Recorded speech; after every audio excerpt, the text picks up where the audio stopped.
एक बुढ़िया की कहानी जिसे भगवान कृष्ण खिचड़ी खिलाने आते थे। बहुत समय पहले किसी गांव में एक बूढ़ी औरत रहा करती थी और उसके परिवार में उसके सिवा कोई नहीं था। वह अकेली थी, उसका कोई परिवार नहीं था, इसलिए परिवार के प्रति मोह भी नहीं था। वह भगवान की भक्त थी और केवल एक ही काम किया करती थी और वह है भगवान की पूजा। वो बूढ़ी औरत नियमित रूप से कार्तिक मास का व्रत किया करती थी और ऐसा माना जाता है कि रोज वो शाम के समय जब व्रत खोलती थी तो स्वयं भगवान कृष्ण उसके घर में आते और एक खिचड़ी से भरा कटोरा रखकर चले जाते थे। वो बूढ़ी औरत रोज उस कटोरे से पहले भगवान को भोग लगाती और फिर स्वयं खिचड़ी खाकर सो जाती। ये सिलसिला कई वर्षों तक चलता रहा। तब एक दिन उसके पड़ोस में रहने वाली एक महिला को इस बारे में पता चला। वो उस बूढ़ी औरत से ईर्ष्या करने लगी और मन ही मन सोचती, ये बुढ़िया तो अकेली है, फिर भी भगवान उसे खाने के लिए स्वयं खिचड़ी दे जाते हैं और मुझे क्यों नहीं देते, मैं भी तो उनकी इतनी पूजा किया करती हूँ। वो हर समय सोचती रहती कि किस तरह वो खिचड़ी का कटोरा उसको मिल जाए और बुढ़िया को भूखा रहना पड़े। एक दिन की बात है, कार्तिक का महीना था और जब वो बुढ़िया कार्तिक स्नान के लिए गंगा गई तो शाम के समय भगवान कृष्ण खिचड़ी का कटोरा लेकर उसके घर आए, परंतु घर का दरवाजा बंद था। ये देखकर श्री कृष्ण ने उस खिचड़ी के कटोरे को उसके घर के बाहर रख दिया और वहां से चले गए। थोड़ी देर बाद पड़ोस में रहने वाली महिला जब अपने घर से बाहर निकली तो उसने देखा कि खिचड़ी का कटोरा उस बूढ़ी औरत के घर के बाहर रखा हुआ था। ये देखकर वो खुश हो गई और फिर इधर उधर देखने के बाद उस महिला ने खिचड़ी का कटोरा उठाया और घर के पीछे फेंकाई। कुछ समय बाद जब बूढ़ी और गंगा के स्नान से वापस आई तो उसे खिचड़ी का कटोरा नहीं मिला तो वह बहुत दुखी हो गई और उस दिन वो भूखी ही रह गई और अपने मन में बार बार सोचने लगी कि कहाँ गई मेरी खिचड़ी और कहाँ गया मेरा खिचड़ी का कटोरा। दूसरी ओर पड़ोसन महिला ने जहाँ उस खिचड़ी को फेंका था वहाँ कुछ दिनों बाद एक पौधा उगाया और उसमें 2 फूल खिल गए। इसी दौरान एक दिन उस राज्य का राजा उस रास्ते से होकर गुजर रहा था, तभी उसकी नज़र उन फूलों पर गई। उन फूलों को देखकर राजा अपने रथ से उतरा और फूल वाले पौधे के पास गया। उन फूलों की सुगंध ने उसका मन मोह लिया था। फिर राजा ने दोनों फूल तोड़ लिए और वापस अपने राजमहल चला गया।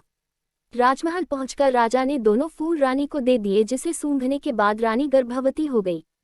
ये खबर राजा को पता चली तो वो अति प्रसन्न हो गया क्योंकि राजा की कोई संतान नहीं थी। फिर कुछ महीनों बाद रानी ने 2 राजकुमारों को जन्म दिया। राजा और रानी दोनों पुत्रों के साथ सुखपूर्वक अपना समय व्यतीत करने लगे और कुछ समय बाद दोनों राजकुमार बड़े हुए तो एक दिन वो शिकार करने निकल पड़े। कुछ दूर जाने के बाद दोनों राजकुमारों को वही बुढ़िया मिली जिसके खिचड़ी के कटोरे को पड़ोस में रहने वाली महिला ने फेंक दिया था। उस बूढ़ी औरत ने दोनों राजकुमारों से पूछा कि कहाँ गई मेरी खिचड़ी और कहाँ गया मेरा खिचड़ी का कटोरा। बुढ़िया औरत की बात सुनकर दोनों राजकुमारों ने कहा, अम्मा हम ही है तेरी खिचड़ी और हम ही है तेरी खिचड़ी का कटोरा। इसी तरह दोनों राजकुमार जब भी शिकार के लिए जाते तो उस रास्ते में वो भैया मिलती और उन दोनों से पूछती, कहाँ गई मेरी खिचड़ी और कहाँ गया मेरा खिचड़ी का कटोरा।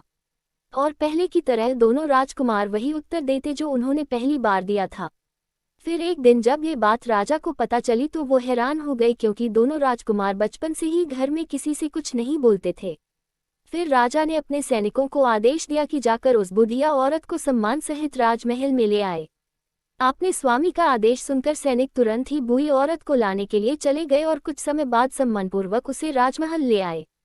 राजमहल पहुंचने पर राजा ने उनका खूब स्वागत किया और फिर उन्हें आसन पर बिठाया। फिर राजा ने उस बूढ़ी औरत से पूछा, अम्मा ये दोनों राजकुमार हम में से किसी से नहीं बोलते हैं परंतु आपसे कैसे बोलते हैं। तब बुढ़िया ने कहा, महाराज मुझे नहीं पता कि आपके दोनों राजकुमार मुझसे कैसे बात करते हैं, परंतु इन दोनों राजकुमारों ने मुझे जो बात बताई वो सच है क्योंकि मैं कार्तिक का व्रत किया करती थी और भगवान श्री कृष्ण मुझे रोज खिचड़ी का कटोरा ले जाया करते थे और मैं उसी से अपना पेट भरा करती थी। एक दिन की बात है, मैं कार्तिक स्नान करने पवित्र नदी गंगा गई थी और जब मैं वापस आई तो उस दिन मुझे खिचड़ी से भरा कटोरा नहीं मिला। इन दोनों लड़कों ने मुझे बताया कि उस दिन मेरे जाने के बाद भगवान श्री कृष्ण खिचड़ी का कटोरा मेरे दरवाजे पर रख गए तो मेरी पड़ोसन ने उसे फेंक दिया जहां एक पौधा उगाया और उस पौधे में 2 फूल खिले और वह फूल आपने तोड़कर रानी को दे दिए। रानी उन फूलों को सूंघने से गर्भवती हो गई और इन दोनों पुत्रों को जन्म दिया। दोस्तों आपको हमारी कहानी कैसी लगी कमेंट करके बताएं।